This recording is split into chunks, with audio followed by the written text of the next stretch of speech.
The notion that global warming is a war by the mainstream media against Christianity is a complex and multifaceted concept that has been circulating in certain circles. Proponents of this idea argue that the media's emphasis on climate change is a deliberate attempt to undermine Christian values and promote a secular, liberal agenda.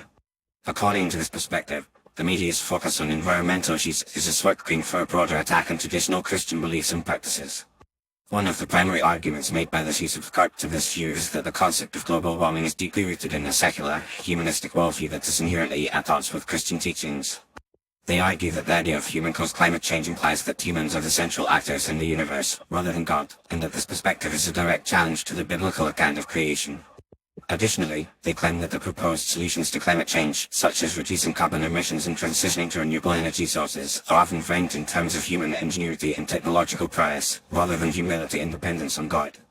Moreover, some critics argue that the media's coverage of global warming is characterized by a distinct lack of balance and objectivity, with a disproportionate emphasis on the most alarmist and catastrophic predictions.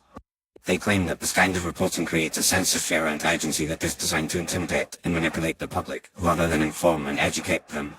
This, they argue, is a classic tactic of ideological warfare, in which the media uses its vast influence to shape public opinion and push a particular agenda. Furthermore, some observers have noted that the media's focus on global warming has led to a corresponding decline in coverage of other important issues such as poverty, hunger, and human rights. They argue that this is a deliberate attempt to distract the public from the real problems facing the world, and to create a sense of moral panic around the issue of climate change. This, they claim, is a classic example of the media's ability to shape the narrative and set the agenda, and this is a powerful tool in the war against Christianity. It is also worth noting that some of the most prominent advocates for climate action are also vocal critics of Christianity and traditional values. For example, climate activist Greta Thunberg has been known to use language that is deeply critical of Christianity and the concept of sin, arguing that the idea of human guilt and repentance is a barrier to meaningful action on climate change. Similarly, some of the most influential thinkers on the left, such as Naomi Klein and McKibben, have written extensively on the need to abandon traditional Christian values and embrace a more radical, secular worldview in order to address the crisis of climate change. Despite these arguments, it is essential to acknowledge that the relationship between global warming and Christianity is complex and multifaceted. Many Christians are deeply committed to environmental stewardship and see the issue of climate change as a moral and spiritual imperative. They argue that the biblical mandate to care for the creation and protect the vulnerable is a central aspect of the Christian faith, and that the fight against climate change is a key part of this mission.